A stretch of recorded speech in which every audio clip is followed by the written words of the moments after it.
Dans l'esprit d'Adolf Hitler, Heinrich Himmler et Hermann Göring, les États-Unis d'Amérique étaient à la fois admirés et détestés en tant qu'empire rival en pleine expansion. D'une manière ou d'une autre, les dirigeants nazis considéraient les États-Unis comme une combinaison de puissance industrielle et de décadence culturelle qu'ils n'ont jamais réussi à évaluer pleinement, encore moins à anticiper, au cours de la Seconde Guerre mondiale. Depuis 1940, l'Amérique était perçue par Hitler comme une nation bâtarde, racialement inférieure, empoisonnée par la démocratie et l'immigration, mais cet hybride était néanmoins admis et reconnu pour ses ressources colossales et son potentiel d'influence. Himmler, qui avait un problème avec la question des métissages, voyait aux États-Unis un exemple de nation mélangeant les races. Göring, pour sa part, acceptait la force et le progrès socio-économique des Américains tout en désapprouvant leur système politique. Les attitudes évoluèrent lors de la phase initiale du conflit, avant l'entrée en guerre de l'Amérique. Ayant auparavant considéré la puissance américaine comme négligeable, les Allemands passèrent à une phase d'acceptation résignée. Ils finirent par réaliser à contre-cœur que l'Amérique émergeait comme la force ultime qui briserait le Troisième Reich. Mais dans quelle mesure ces perceptions influencèrent-elles l'approche des nazis en matière de guerre? Et le Reich ignorait-il vraiment la nation même qui allait les vaincre? Les premières perceptions, l'idéologie nazie pré-guerre et les attitudes changeantes de l'Amérique.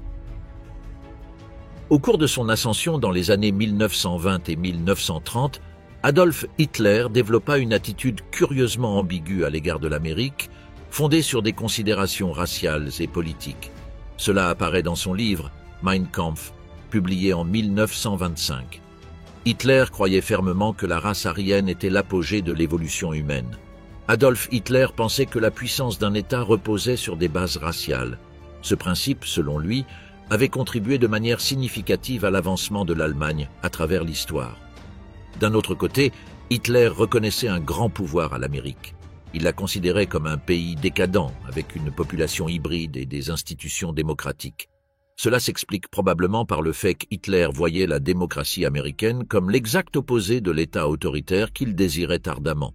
Si Adolf Hitler, dans Mein Kampf, méprisait une nation ou un régime politique, il se montrait le plus virulent dans sa représentation des Américains et de leur gouvernance, qu'il voyait comme un système confus et faible, administrant ce qu'il percevait comme une population culturellement inférieure. Il voyait la démocratie comme un système imparfait qui donnait le pouvoir aux citoyens, niant ainsi le règne centralisé puissant qui, selon Mussolini, servait les intérêts de la nation. Selon Hitler, les États-Unis étaient donc une nation de race mixte, une nation racialement inférieure qui avait perdu tout espoir de créer une race supérieure.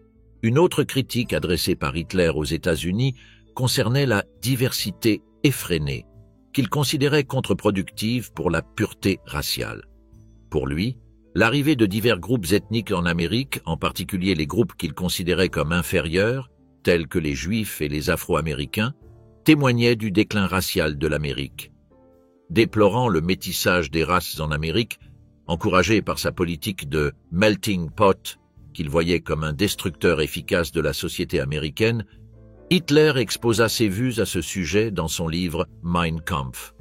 Pour lui, les caractéristiques intrinsèques de la vie américaine étaient diamétralement opposées à ce qu'il envisageait pour le Troisième Reich, basé sur une stricte sélection raciale et une valeur eugénique.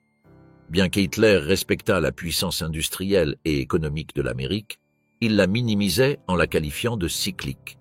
Il était convaincu qu'en l'absence d'une race aryenne pure, les magnifiques réussites de l'Amérique dans les domaines industriels et techniques étaient vouées à l'échec. Ce sentiment de racisme poussa Hitler à sous-estimer la capacité des États-Unis à devenir une puissance mondiale. Il voyait les Américains comme une civilisation dégénérée, dépourvue d'une idéologie et d'une race digne de défier une Allemagne renaissante et racialement purifiée. En même temps qu'il méprisait la démocratie et la diversité raciale des États-Unis, Hitler voyait en eux un exemple négatif de ce qui pouvait advenir à une nation qui ne se souciait pas de sa race. Cela formait une grande partie des premières politiques du régime nazi sur la race, l'immigration et l'eugénisme. Dans la propagande pré-guerre, pour montrer aux Allemands le genre de monde à éviter pour la race aryenne, le parti nazi utilisait des images de l'Amérique. Les théories raciales de Himmler et l'Amérique, un examen historique de l'influence et de l'impact.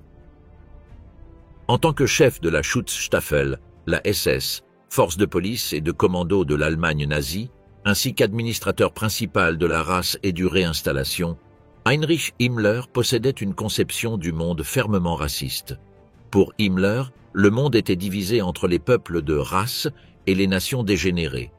Ce monde était engagé dans une guerre qui déterminerait le destin de l'humanité. Pour lui, l'Amérique représentait un avertissement et une menace, un pays où l'amalgame et l'immigration avaient produit ce qu'il considérait comme une population primitive. Les préoccupations de Himmler à propos de l'Amérique découlaient principalement de ses inquiétudes sur la pollution raciale.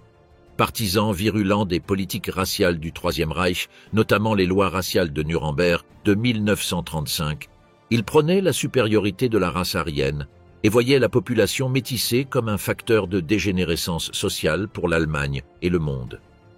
À ses yeux, l'Amérique était l'exemple parfait de ce qui attendait toute société, n'ayant pas appris à éradiquer ce qu'il considérait comme la lèpre du métissage. La population américaine était composée d'Européens, d'Africains, d'Asiatiques et d'Amérindiens, tous vivant dans une société démocratique, que Himmler qualifiait de mélangée, raciale et sociale. Himmler écrivait et parlait de ses craintes face à ce qu'il percevait comme la menace croissante de l'américanisation du monde. Il considérait la politique multiculturelle américaine comme une défiance directe aux politiques nazies sur les différences raciales. Les États-Unis encourageaient la liberté et l'égalité, des principes étrangers au régime nazi qui cherchait à établir la race aryenne comme supérieure aux autres. Ces valeurs américaines menaçaient Himmler, car elles pouvaient remplacer l'agenda nazi d'une race aryenne pure et suprême. Concernant la culture, Himmler était préoccupé par la possibilité qu'une Amérique raciale et culturelle influence le reste du monde. Les films d'Hollywood, la musique et autres produits culturels étaient considérés comme des agents d'idées indésirables favorisant l'intégration des races, la démocratie et le libéralisme. Pour Himmler, l'Amérique n'était qu'un pouvoir politique et militaire, antithétique à la réalisation d'une civilisation germanique aryenne élevée, une culture affaiblissant la germanité, en particulier l'arianisme. Himmler rêvait de voir l'Amérique influencer le reste du monde et prônait un isolationnisme international rigoureux. Il savait que les États-Unis pouvaient menacer le pouvoir international du régime si ceux-ci s'alliaient avec l'URSS ou la Grande-Bretagne. Il craignait que la taille et la puissance croissante de l'Amérique, en tant que démocratie, puissent mobiliser le monde entier contre la volonté du régime nazi d'éradiquer les races inférieures. Ainsi, Himmler voyait les États-Unis non seulement comme un État racialement dégénéré, mais aussi comme un ennemi puissant pouvant empêcher l'expansion de l'ordre nouveau dirigé par la race aryenne. Les vues pragmatiques de Hermann Göring sur l'influence américaine et la puissance allemande. Par exemple, le commandant aérien Hermann Göring, un des secrétaires privés d'Adolf Hitler et chef de la Luftwaffe, l'armée de l'air allemande, avait une vision plus réaliste de l'Amérique que les sentiments anti-américains virulents de Hitler et Himmler. En tant que chef de la Luftwaffe et du plan de 4 ans, Göring était personnellement et professionnellement concerné par le potentiel de guerre et économique de la nation allemande. Son attitude envers les États-Unis était beaucoup moins raciale et plus pragmatique, reconnaissant la puissance industrielle et technologique des États-Unis. Göring respectait la puissance industrielle de l'Amérique tout en méprisant sa structure politique, qu'il jugeait trop lourde et dangereusement démocratique. Cependant, tandis qu'Hitler semblait ignorer la puissance de production de l'Amérique, Göring était bien conscient de sa force alors que l'Allemagne commençait à se préparer pour la guerre. Il avait une attitude positive envers l'Amérique en raison de ses ressources naturelles, de ses industries manufacturières et de sa technologie. Beaucoup pensaient qu'étant une superpuissance industrielle, l'Amérique était capable de produire du matériel de guerre à une échelle difficile à égaler pour toute autre nation, y compris l'Allemagne nazie, ce que Göring reconnaissait. Il affirmait que l'industrie américaine, soutenue par une structure capitaliste dynamique, pouvait surpasser l'Allemagne, surtout aux stades ultérieurs de la guerre, comme cela se vérifierait. Durant l'entre-deux-guerres, Göring s'intéressait à la technologie aéronautique, aux automobiles américaines et aux équipements militaires. Il respectait les innovations provenant d'entreprises américaines telles que Ford et General Motors, ainsi que leurs techniques de production en chaîne et de fabrication de masse. Il était bien connu que Göring admirait la société Ford et que son fondateur, Henry Ford, répondait à plusieurs des valeurs de l'idéologie nazie, étant un homme d'affaires prospère et antisémite notoire. Bien que Göring admirât la capacité industrielle américaine, il dédaignait son système politique. Il voyait la démocratie américaine comme un système plein de défauts et d'anarchie, là où le leadership devait provenir d'une source unique de pouvoir. Pour Göring, le problème fondamental de la démocratie résidait dans la concentration du pouvoir entre les mains de la majorité, ce qui entraînait instabilité et incertitude dans les décisions. Il considérait les élections fréquentes, la liberté d'expression et l'importance de la liberté individuelle comme des vices condamnant l'Amérique à une chute interne. Pour Göring, les principes fondamentaux de la démocratie américaine, basés sur l'égalité et la liberté, étaient en contradiction avec ses vues sur un État autoritaire, dirigé par une autorité forte capable d'imposer la discipline et de diriger les valeurs de la nation. Il jugeait le système politique américain inefficace, notamment en temps de guerre, où la rapidité et le contrôle bureaucratique étaient essentiels. Göring pensait que l'industrie américaine fournirait des armes, mais que son système politique empêcherait l'application efficace de ces outils. Ainsi, animé par le pragmatisme, Göring comprenait que l'Amérique pourrait être un puissant rival, mais seulement si elle se concentrait sur son potentiel de production. Il reconnaissait avec prudence la capacité de ce pays à développer et à produire. Cependant, il pensait que les États-Unis seraient trop empêtrés dans leur démocratie pour devenir un adversaire dangereux au premier stade de la guerre. Cette analyse erronée, partagée par d'autres dirigeants du Troisième Reich, fut l'une des raisons de l'attitude initiale envers l'Amérique pendant la Seconde Guerre mondiale. Göring réévalua les choses au fur et à mesure que la guerre avançait, notamment lorsque l'Amérique s'impliqua davantage industriellement et militairement. Il comprit que l'industrie américaine, soutenue par la pleine coopération des Américains, pourrait ruiner les puissances de l'Axe.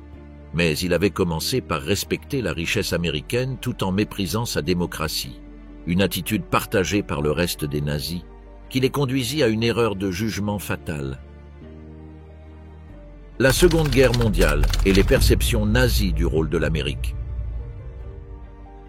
Ainsi, lorsque les États-Unis entrèrent en guerre en décembre 1941, la direction nazie fut à la fois choquée par l'ampleur de la participation américaine et préoccupée par la capacité des Américains à traduire rapidement cette participation en victoire militaire sur le continent. Jusqu'alors, les dirigeants du Troisième Reich, y compris Adolf Hitler, Heinrich Himmler et Hermann Göring, considérèrent l'Amérique comme une puissance inapte, incapable de mener une guerre de grande envergure. Avant le début de la guerre, les nazis allemands voyaient les États-Unis comme une société métissée et politiquement divisée, qu'ils pensaient capables de fournir des matières premières pour la machine de guerre allemande, mais non de combattre. Au départ, Hitler doutait de la capacité des États-Unis à soutenir une guerre prolongée. Il pensait que les vices sociaux inhérents à la démocratie, la diversité raciale et le matérialisme corrodaient la société, l'empêchant de se préparer à une guerre mondiale. Cette croyance découlait de son opinion que les États-Unis ne possédaient ni le désir d'effort ni la solidarité pour faire la différence. Mais ces illusions volèrent en éclats lorsque l'Amérique entra en guerre après l'attaque de Pearl Harbor par les puissances de l'Axe. D'un pays non engagé, les États-Unis se transformèrent en une machine de guerre efficace, mobilisant leur économie et leur société d'une manière qui prit les nazis complètement par surprise.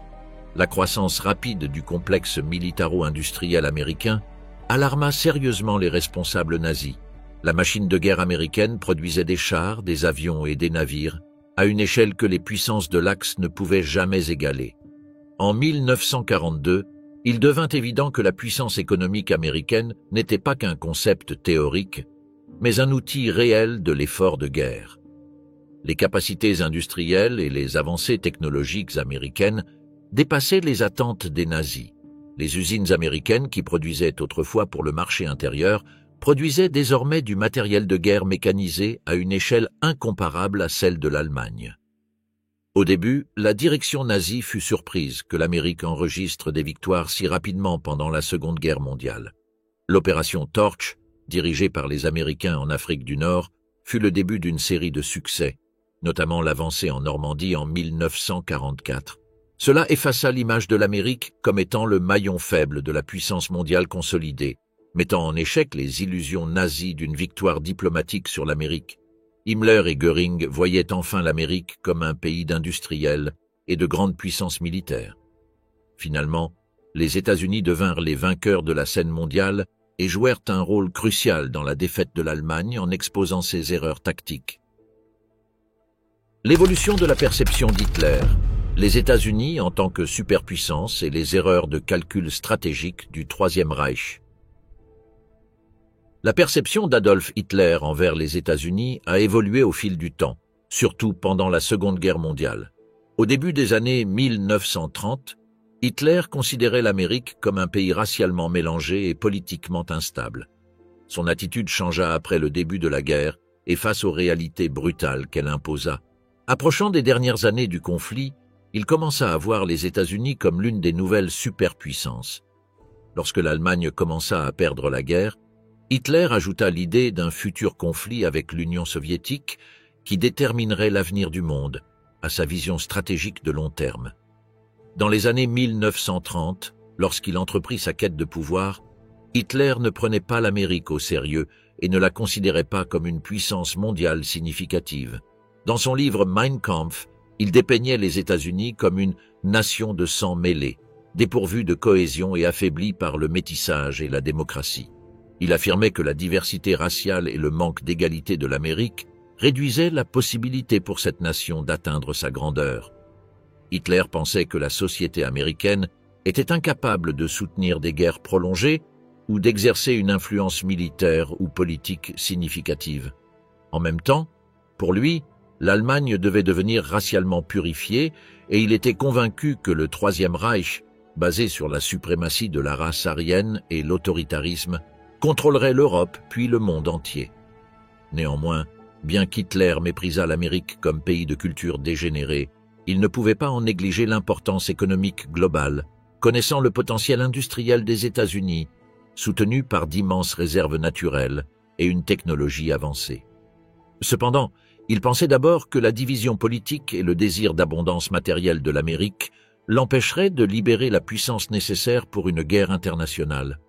Il sous-estimait la capacité des Américains à mobiliser leur économie pour la production de guerre et rejetait l'idée que l'Amérique pourrait s'intégrer dans les affaires européennes. L'attaque japonaise, surprise sur Pearl Harbor en décembre 1941, et la participation subséquente des Américains à la guerre changèrent apparemment la perception d'Hitler envers les États-Unis. Ce qui était auparavant considéré comme une puissance presque étrangère et détachée devint une menace immédiate. Étonnamment, Hitler déclara la guerre aux États-Unis peu après l'attaque de Pearl Harbor, pensant que cela maintiendrait l'alliance entre l'Allemagne et le Japon et mettrait fin à la guerre en Europe en un mois. Cependant, au fur et à mesure que le conflit progressait, Hitler perdit progressivement confiance en sa capacité à contenir la puissance américaine. Dès 1942, il devint évident pour Hitler que l'Amérique possédait une véritable puissance industrielle et militaire. L'économie de guerre, industrialisée, des États-Unis, soutenue par une capacité de production massive, produisait et envoyait aux Alliés des chars, des avions, des navires et d'autres ressources essentielles pour la guerre. Les Alliés ne pouvaient soutenir une guerre de grande envergure, en grande partie en raison de leur incapacité à répondre à la production américaine. À sa grande surprise, Hitler comprit alors que les États-Unis, qu'il méprisait au début des années 1940 comme une nation faible et racialement polluée, pouvaient modifier l'équilibre de la guerre. La perception d'Hitler de la puissance militaire américaine ne changea que lorsque les attaques sur l'Europe se déroulèrent, notamment avec les opérations Torch et Overlord, qui impliquaient la présence effective des Américains en Europe. Les États-Unis passèrent d'une économie industrialisée à une économie militarisée, déterminée à remporter des victoires décisives. Réalisant qu'en 1944, l'Amérique et l'URSS deviendraient les deux futures superpuissances mondiales, Hitler envisageait un futur conflit entre les deux comme une voie pour reconstruire l'Allemagne après une défaite. Même s'il reconnaissait la puissance américaine, il continuait d'insister sur la supériorité raciale de la race aryenne, convaincu que la diversité démoraliserait progressivement les Américains. En fin de compte, ces changements révélèrent les erreurs stratégiques qui menèrent à la chute du Troisième Reich. Le rôle de la culture et de la propagande américaine, l'outil de la domination mondiale. Comme on l'a observé pendant la Seconde Guerre mondiale, la culture de l'agression et de la propagande était essentielle à la réussite du régime nazi. Au fur et à mesure de l'avancée de la guerre, les dirigeants allemands se montrèrent de plus en plus inquiets du rôle de l'américanisme d'après-guerre en tant que menace pour leur propre propagande. En réponse, les nazis lancèrent une campagne de propagande vigoureuse, remettant en question la moralité des valeurs américaines, se moquant de la culture populaire américaine et dépeignant les États-Unis comme une nation aux tendances ignobles à éliminer. Façonner et manipuler l'image d'un pays en guerre et en occupation, tout en contrant la propagande de l'ennemi, étaient les principaux moyens de contrôler l'esprit des gens en Allemagne et à travers l'Europe occupée. Dans les années 1930, alors que l'Allemagne se préparait militairement au conflit, les nazis avaient déjà établi une des industries de propagande les plus élaborées du XXe siècle sous la direction de Joseph Goebbels, le ministre de la propagande. Même au départ, l'accent était mis sur la propagande et le contrôle de l'information. Goebbels comprenait que cela était aussi important que les victoires militaires. La popularisation des principes nazis auprès des masses, notamment concernant la race, la démocratie et sa supposée dégénérescence, faisait partie intégrante de ce plan. Cependant, au fur et à mesure de l'intensification de la guerre et de la diffusion de la culture américaine, les nazis furent confrontés à un défi inattendu, la mondialisation de la culture pop américaine, du divertissement, de la musique et des films.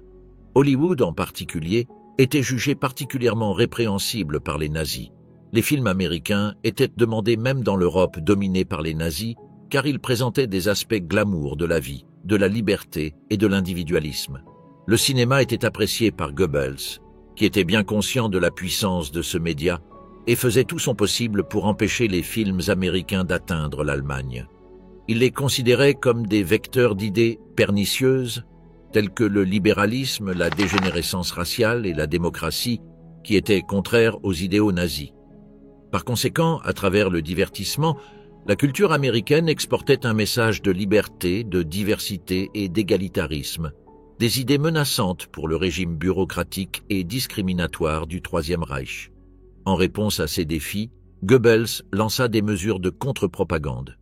Les nazis commencèrent à produire leurs propres films, actualités et émissions de radio visant à délégitimer la culture américaine. Ces productions dépeignaient les États-Unis comme un pays moralement corrompu, rempli de racisme séparatiste et où la supériorité des Juifs, des Noirs et des autres non-aryens, considérés comme des sous-hommes par les nazis, était favorisée. Le message était clair. Le grand rêve américain était un mythe, et la culture populaire américaine n'était qu'une stratégie élaborée pour répandre la corruption. L'un des travaux de propagande anti-américaine les plus sinistres du régime nazi fut le film Der ewige Jude, le Juif éternel, produit en 1940. Dans ce film, les Juifs étaient représentés comme dominant les Américains, influençant la production cinématographique et les médias mondiaux et diffusant des normes immorales et anti-traditionnelles dans la société.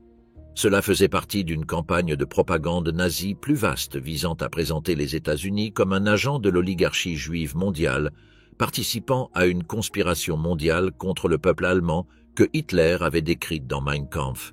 Goebbels comprenait que la radio pouvait informer des millions de personnes au-delà des frontières, et les stations contrôlées par les Allemands diffusaient des messages pour discréditer la participation des États-Unis à la guerre. Les paroles étaient délibérément conçues pour alimenter des divisions basées sur la race et la couleur. La propagande japonaise affirmait que les soldats noirs étaient en fait des citoyens de seconde classe dans l'armée américaine et que l'Amérique était hypocrite si elle prônait la démocratie dans le monde. La radio nazie insistait. L'héritage de l'après-guerre, l'influence nazie sur les relations des États-Unis. Après l'effondrement du régime en 1945, Le sombre rêve d'Hitler pour une Europe dominée par les Allemands prit fin, mais la perception nazie de l'Amérique continua de se manifester dans le monde de l'après-guerre. Pendant la Seconde Guerre mondiale, Hitler et ses acolytes commencèrent à percevoir les États-Unis d'Amérique comme une superpuissance émergente. Leur prévision d'une confrontation d'après-guerre entre les États-Unis d'Amérique et l'URSS devint réalité pendant la guerre froide. La confrontation idéologique pour la domination mondiale qu'Hitler prévoyait constitua les contours géopolitiques de la seconde moitié du XXe siècle. Les chefs nazis, principalement Hitler, pensaient qu'après leur chute, les États-Unis d'Amérique et l'Union soviétique allaient se tourner l'un contre l'autre pour une autre guerre. Depuis les premiers dirigeants du Troisième Reich, Hitler avait été profondément préoccupé par la propagation du bolchevisme en Union soviétique, qu'il considérait comme une menace directe pour l'Allemagne et l'Europe occidentale.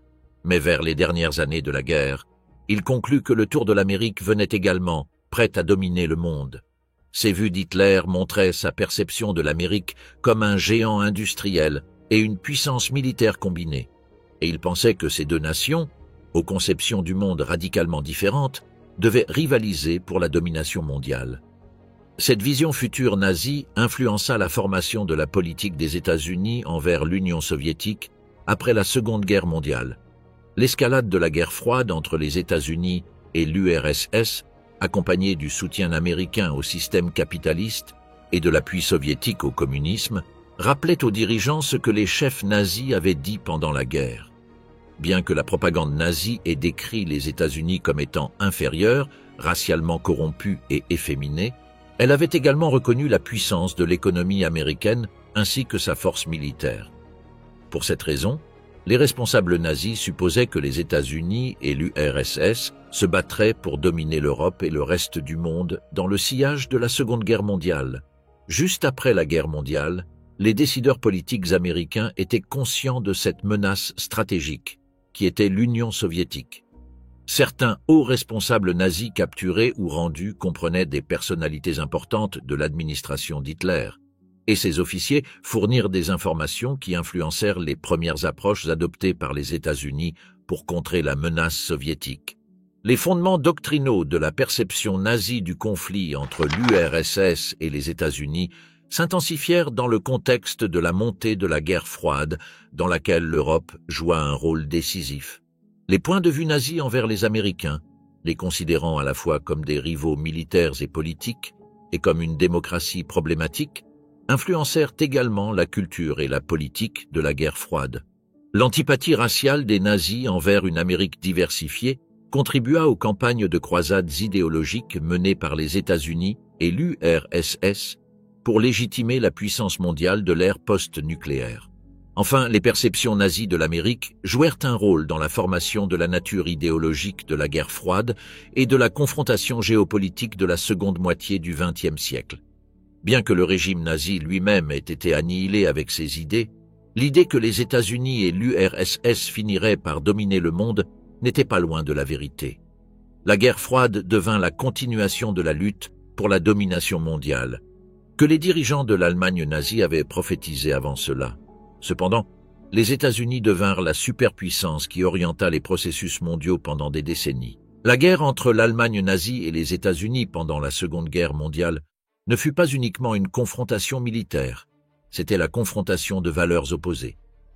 Pour les nazis, il était évident que la race aryenne était supérieure aux autres types raciaux, que l'État, et non les citoyens, était souverain, et que la démocratie était un mal pur. Les États-Unis, cependant, représentaient les idéaux de liberté, de diversité et d'autogouvernement éclairé, malgré ses défauts.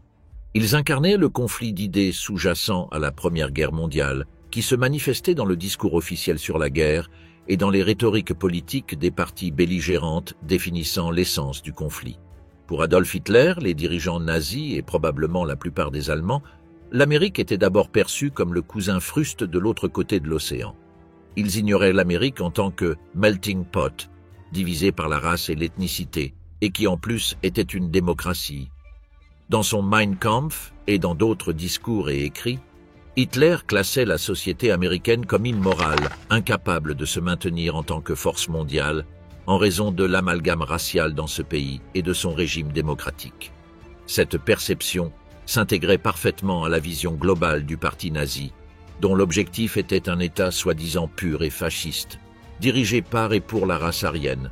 Alors que la guerre se poursuivait, néanmoins, les nazis commencèrent à développer un certain respect mêlé de crainte envers l'Amérique, bien qu'ils continuassent à mépriser le modèle américain de démocratie qu'ils jugeaient inapplicable. Les dirigeants nazis, et surtout Göring, voyaient les États-Unis comme un géant industriel et militaire. La quantité de production manufacturière aux États-Unis dépassait celle de toutes les puissances de l'Axe en termes de production de chars et d'avions. Cela constitua un facteur essentiel dans le changement stratégique de la production de chasseurs. Les efforts nazis pour fournir des exemples concurrents d'américanisation représentent l'inquiétude du régime face à la popularité croissante de tous les aspects de l'Amérique. Ce conflit d'intérêts atteignit probablement son apogée pendant les années de guerre, mais ses conséquences furent visibles bien au-delà de 1945. L'échec de la Seconde Guerre mondiale fut suivi par la guerre froide, le conflit idéologique de deux superpuissances, les États-Unis d'Amérique et l'Union soviétique. La croyance selon laquelle les États-Unis et l'Union soviétique finiraient par mener une guerre mondiale n'était pas loin de la vérité, étant donné que la guerre froide devint le principal enjeu politique mondial pour les décennies suivantes. Enfin, s'il pouvait être dit qu'il existait un véritable problème sous-jacent entre l'Allemagne et les États-Unis au-delà de la puissance militaire brute, c'était rien de moins que la nature même de la civilisation. Le régime nazi envisageait un monde divisé entre deux races, qui serait gouverné par un parti unique, tandis que les États-Unis, bien qu'ils ne fussent pas exempts de racisme eux-mêmes, prenaient la liberté politique et l'égalité des droits. En défaisant le Troisième Reich en 1945, la société européenne et mondiale s'assurait que les valeurs démocratiques l'emportaient sur le totalitarisme. Cependant, la lutte pour une vision du monde face à une autre ne se termina pas avec la Seconde Guerre mondiale, mais continua de façonner la réalité politique moderne.